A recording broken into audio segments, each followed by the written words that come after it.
Naquele tempo, houve um casamento em Caná da Galileia. A mãe de Jesus estava presente. Também Jesus e seus discípulos tinham sido convidados para o casamento. Quando o vinho veio a faltar, a mãe de Jesus lhe disse: eles não têm mais vinho. Jesus respondeu: mulher, por que dizes isto a mim? Minha hora ainda não chegou. Sua mãe disse aos que estavam servindo: fazei o que ele vos disser. Estavam 6 talhas de pedras colocadas aí para a purificação que os judeus costumavam fazer. Em cada uma delas cabiam mais ou menos 100 litros. Jesus disse aos que estavam servindo: enchei as talhas de água. Encheram-nas até a boca. Jesus disse: agora tirai e levai ao mestre-sala. E eles levaram. O mestre-sala experimentou a água que se tinha transformado em vinho. Ele não sabia de onde vinha, mas os que estavam servindo sabiam, pois eram eles que tinham tirado a água. O mestre-sala chamou então o noivo e lhe disse: todo mundo serve primeiro o vinho melhor, e quando os convidados já estão embriagados, serve o vinho menos bom. Mas tu guardaste o vinho melhor até agora. Este foi o início dos sinais de Jesus. Ele o realizou em Caná da Galileia e manifestou a sua glória, e seus discípulos creram nele. Palavra da salvação.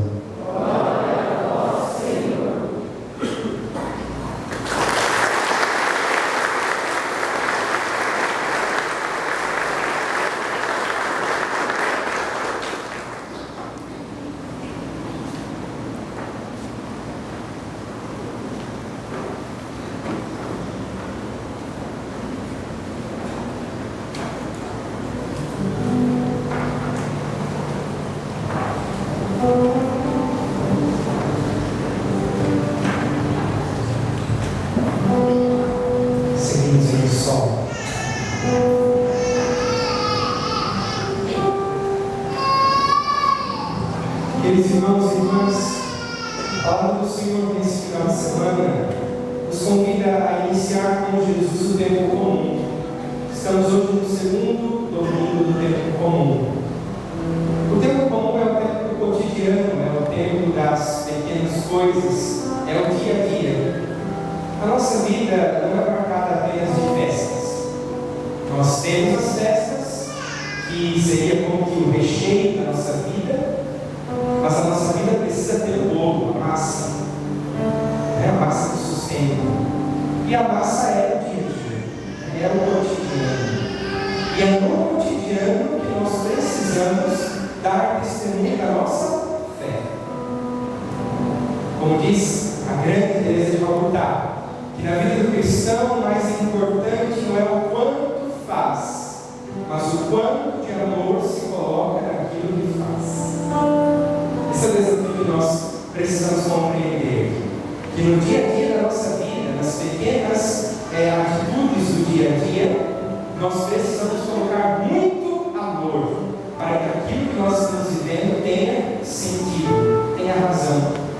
Muitos hoje enfrentam uma falta de sentido na vida, uma crise de sentido na vida, exatamente porque se esquecem de colocar amor naquilo que fazem, principalmente se esquecem de colocar Deus naquilo que fazem.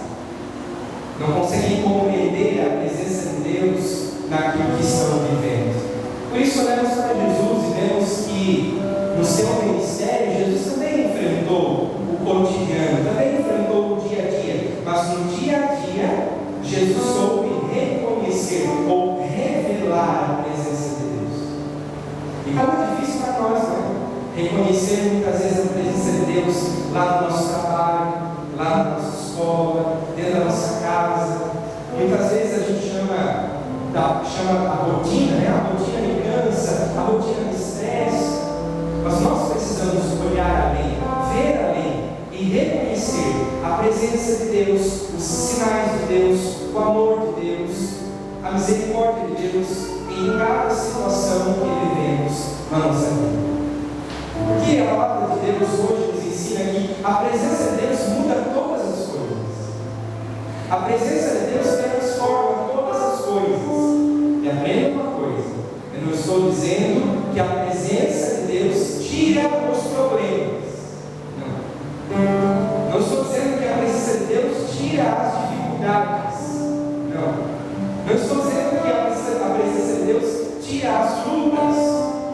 Eu estou dizendo que a presença de Deus me ajuda a enfrentar a dor de uma outra forma, a enfrentar o problema de uma outra forma, a ver a realidade que eu enfrento de uma outra forma. É isso que a presença de Deus faz na nossa vida. Quando nós realmente acolhemos Deus no nosso coração, tudo se faz novo, tudo tem um novo sentido, tudo tem uma nova razão, porque o próprio Jesus nos diz: eis que faço novas todas as coisas.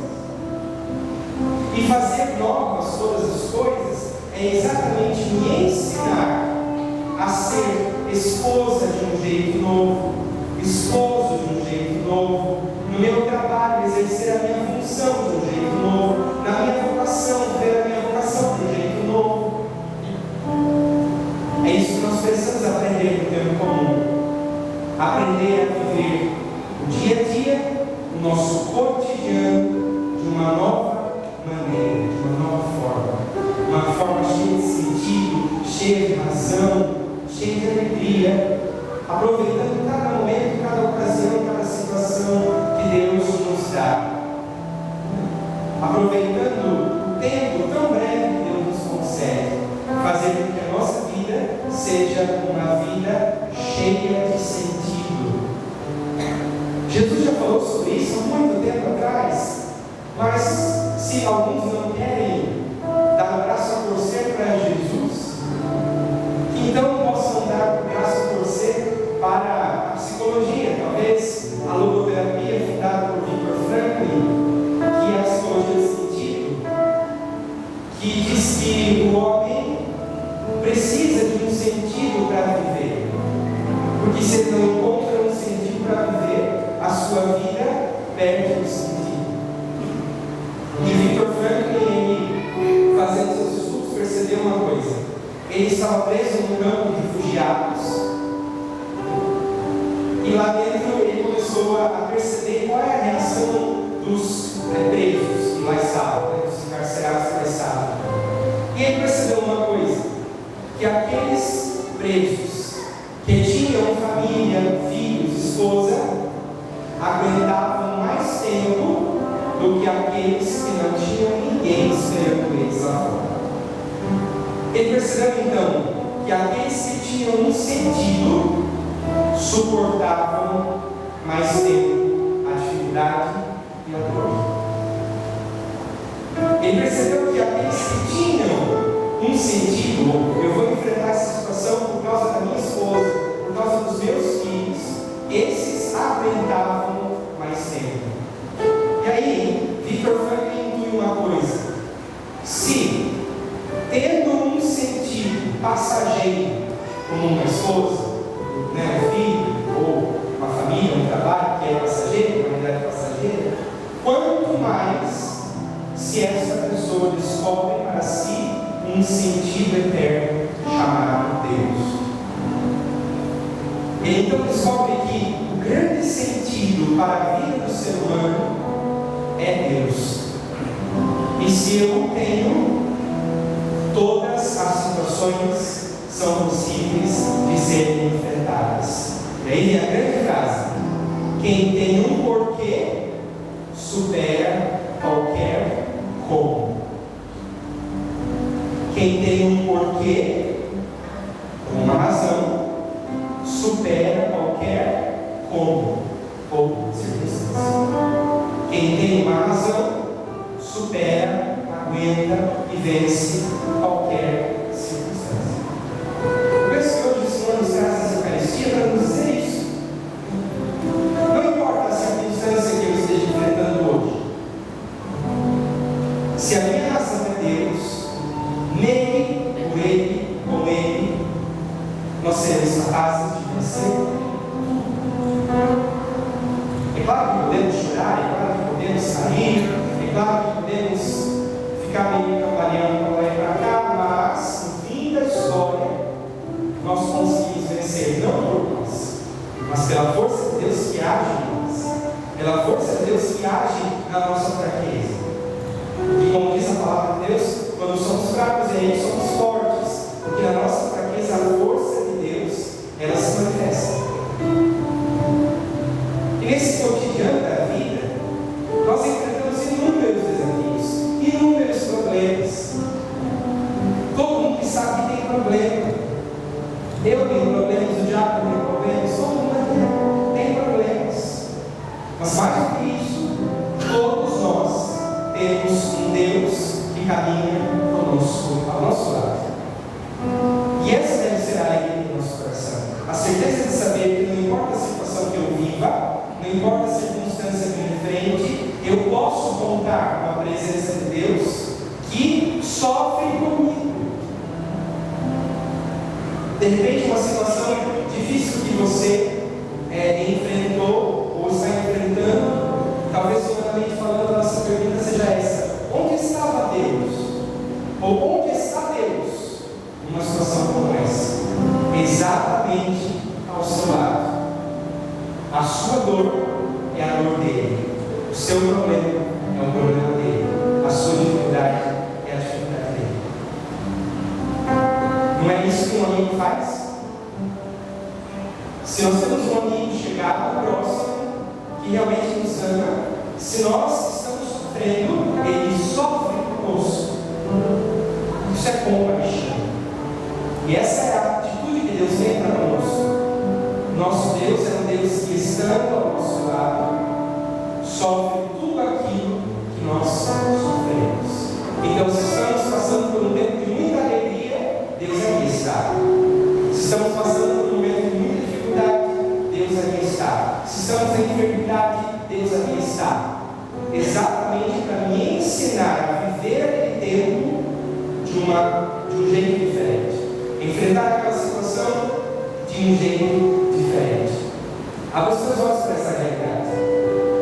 Não adianta ficar reclamando, porque eu tenho isso, eu tenho aquilo, meu irmão. Essa é a circunstância que você enfrenta hoje. Essa é a circunstância que você precisa carregar hoje. Carrega, enfrenta, na certeza de que o Senhor está ali e a sua presença ao seu lado está exatamente para te ensinar a suportar este fardo, a viver essa circunstância, a enfrentar essa dificuldade de uma outra forma. Tudo isso para falar das bodas de Caná. No Evangelho de João que ouvimos hoje, Jesus, a Virgem Maria e os seus apóstolos são convidados para uma festa de casamento em Caná da Galileia. E casamento é festa. Nos tempos de Jesus, a festa de casamento dos ricos chegava a durar 7 dias, comida, bebida e dança. E a festa dos mais pobres chegava a durar 2 dias. Em todo caso, era necessário ter na festa muita comida e muita bebida para alimentar as pessoas. Até que, no meio da festa, percebe que o vinho acabou. E eu acho engraçado o Evangelho de João, porque quem percebe que o vinho acabou é Nossa Senhora, que era uma convidada, não era a dona da festa, não era a responsável pelos alimentos. O mestre Sala, que era o responsável pelo buffet, ele nem sabia que o vinho tinha acabado.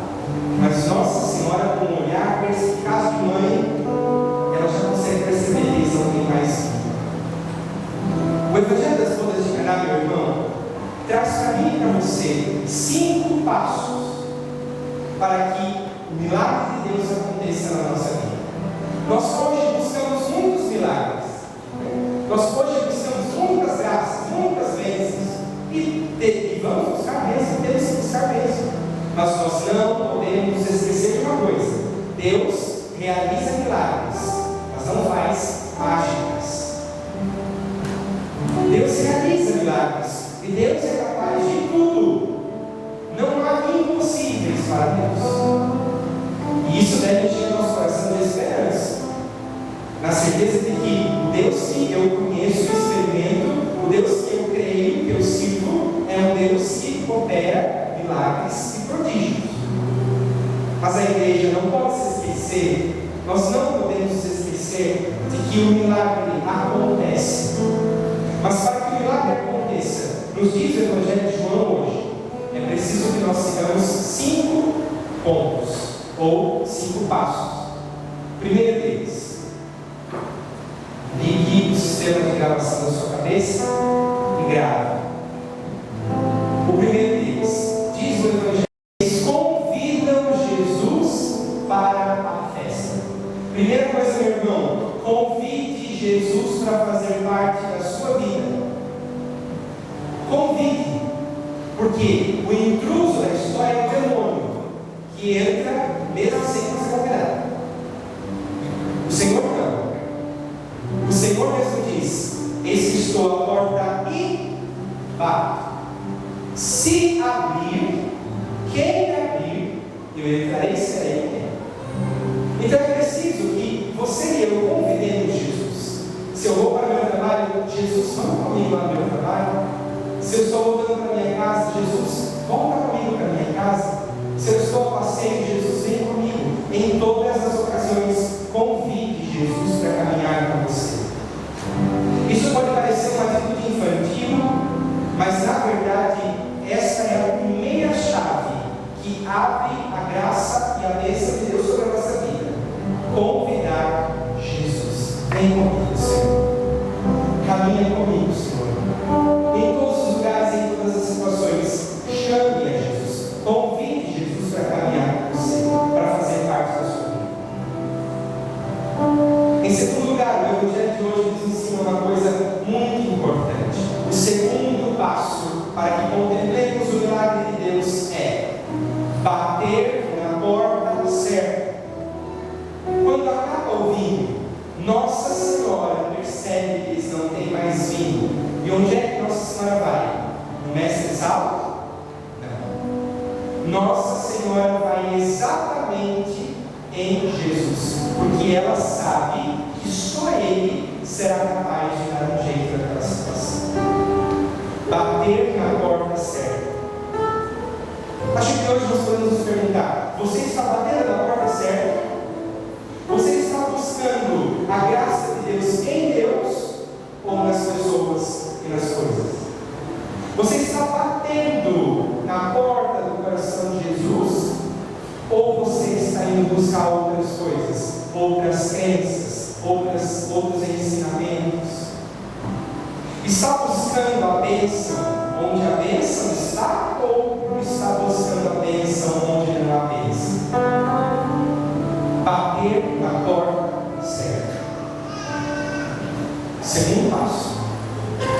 Aí depois que Nossa Senhora fala para Jesus, eles não têm mais vinho, Jesus tem um diálogo ali com Nossa Senhora, não é a minha hora ainda, e Nossa Senhora, como uma mãe, ela nos ensina o terceiro passo para que contemplemos a obra de Deus na nossa vida. Fazei o que Ele vos disser.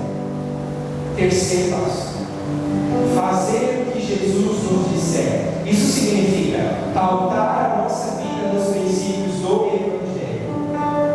Isso significa sermos homens e mulheres da palavra, que vivem a vida de acordo com a palavra de Deus. Meu irmão, você está pautando a sua vida onde? Quem tem direcionado e conduzido a sua vida? A palavra de Deus ou a palavra do mundo? Você está fazendo o que o Senhor diz? Ou o que a moda diz, o que fulano diz, o que Beltrano diz? Você está pautando a sua vida a partir do Evangelho? A partir daquilo que Jesus nos diz, nos ensina? É possível perceber em mim e em você o Evangelho vivo? Terceiro passo: fazer o que Ele nos disser. Tem muita gente que não faz a vontade de Deus, por quê? Porque não ouve a vontade de Deus. Só faz a vontade de Deus aquele que tem os ouvidos atentos à voz de Deus. Quem tem tomado a atenção dos seus ouvidos, hein? Será que não tem batido a cabeça porque tem dado voz, tem dado ouvidos a outras vozes? E aí, depois que Nossa Senhora quis fazer o que Ele quiser, Jesus olha para os serventes e diz para eles: enchem as talhas. E é isso que Jesus está dizendo para mim e para você hoje. Você quer milagre, meu irmão? Você quer que Deus possa intervir nessa situação? Faça a sua parte. Encha as suas talhas. A igreja não pode ser uma igreja preguiçosa. O Senhor vai intervir nessa situação e ficamos de braços cruzados. O Senhor vai intervir nessa situação e ficamos aí esperando, encostados no barranco, até que Deus faça alguma coisa. Deus é capaz de fazer? Sim. Deus é capaz de realizar milagres? Sim. Mas é preciso encher as nossas talhas, fazer a nossa parte. Será que nós estamos enchendo as nossas talhas? E como é que se enche talha, gente?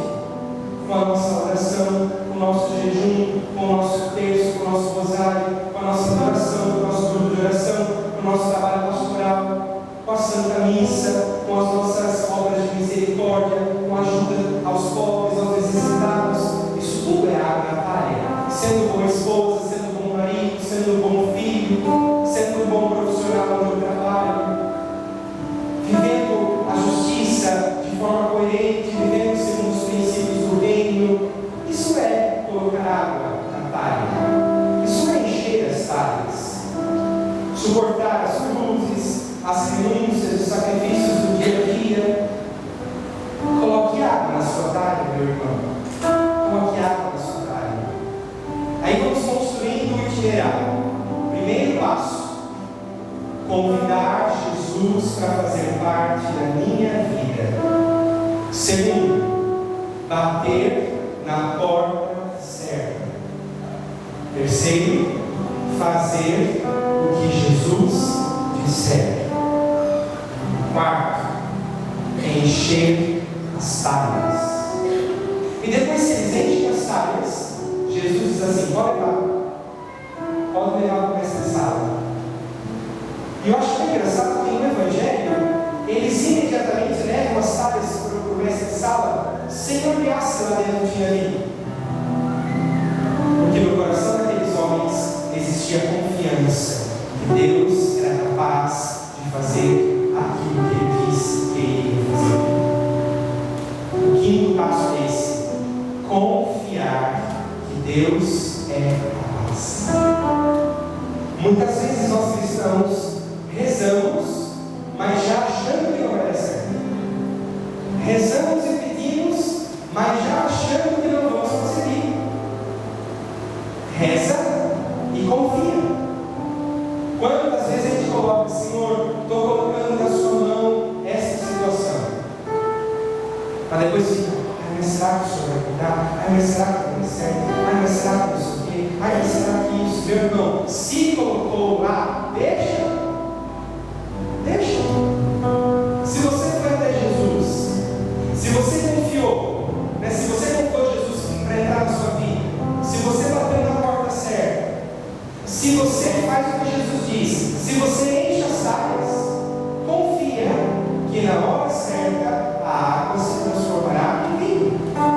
Confia que na hora certa a obra de Deus vai acontecer, a graça de Deus vai acontecer. Mas por favor, siga estes passos que a palavra de Deus nos ensina. que a palavra de Deus nos propõe.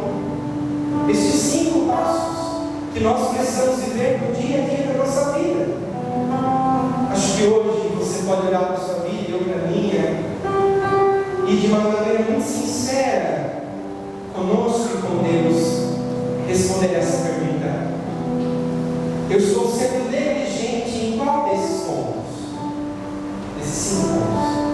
Eu estou sendo negligente em quais desses passos?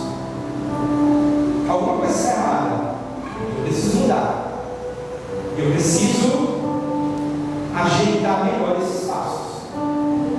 Eu tenho a plena certeza, se nós dermos esses 5 passos, um por vez, às vezes já quer começar enchendo as talhas. Não. O primeiro passo que a palavra nos ensina é convidar Jesus. Às vezes a gente quer que a água se transforme em vinho, mas não ouve o que Jesus diz, não enche as talhas, não convida Jesus para fazer parte da nossa vida. Não queira colocar a carruagem na frente dos bois. A graça, o milagre, a obra de Deus, ela segue um caminho. E conforme o Evangelho que ouvimos hoje, estes são 5 passos, 5 pontos que nós precisamos ver na nossa vida. Depois, se você não conseguir gravar na sua cabeça os 5 pontos, você pode acompanhar no YouTube depois. Porque às vezes a gente não consegue gravar na nossa cabeça. Em todo caso, a orientação que eu dou é que você escreva na sua Bíblia, pegue lá a sua Bíblia, abra em João capítulo 2, as bodas de Caná, e anote esses 5 passos e viva diariamente, no cotidiano da sua vida, estes 5 passos. Eu tenho certeza que você vai perceber a diferença, como as coisas vão ser diferentes na sua vida, como as coisas vão ser mudadas, transformadas na sua vida. Eu penso que a oração que temos que fazer nesta semana é exatamente essa: Senhor, dá-me a graça de encher as minhas áreas. Meu irmão, encha as suas áreas, faça a sua parte. Ah, mas aquele irmão isso, aquela irmã aquilo, não importa. Encha as suas áreas. Ah, mas meu marido isso, minha esposa aquilo, meus filhos isso, meus pais aquilo. Não importa. Encha as suas áreas. Às vezes nós queremos ver os frutos imediatos, mas antes de vermos os frutos, nós precisamos encher as áreas. Os frutos virão à medida em que você e eu enchermos as áreas. Não adianta reclamar, não adianta murmurar, não adianta falar mal, não adianta.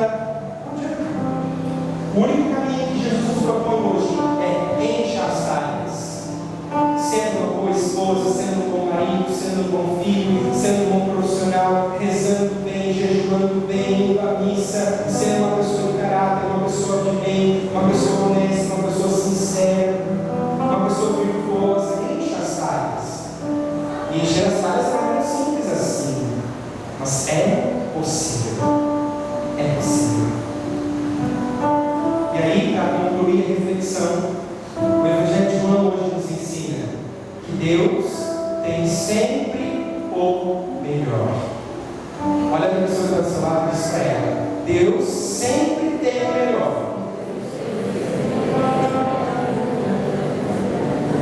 Vocês se vão conhecendo que se uma pessoa não disse essa frase como se dissesse eu vou comprar pão. Deus tem sempre o melhor. Deus tem sempre o melhor. Às vezes a gente acha que Deus perdeu o controle das coisas, que está tudo acabado, que está tudo perdido. No final das contas, a gente descobre que Deus sempre tem a resposta certa, para a hora certa, do jeito certo. Basta que nós confiemos e sigamos os passos que a palavra de Deus nos propõe. Feche seus olhos e nós queremos pedir a Jesus essa graça. Senhor, nós pedimos graça de confiar mais no Senhor que em nós mesmos. Queremos, Senhor, obedecer o seu tempo, viver as coisas do seu tempo, viver a nossa vida pautados nos princípios do Evangelho, nos princípios do Reino. Queremos, Senhor, obedecer o Senhor em tudo. Queremos buscar o Senhor acima de tudo e acima de todas as coisas.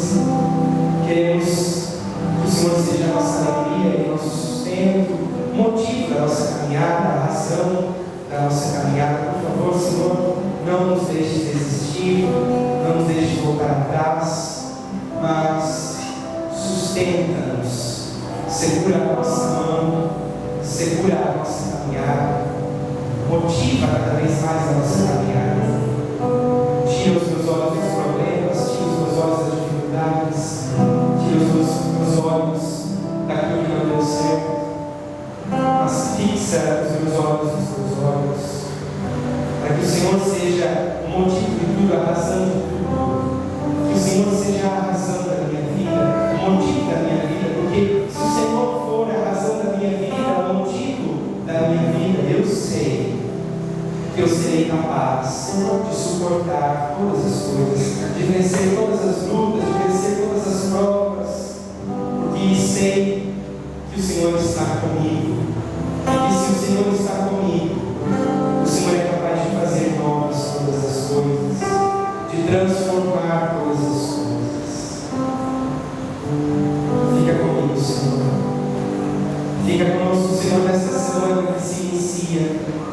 São tantas as lutas, tantas as dificuldades. Fica comigo, Senhor. Se Deus agir, quem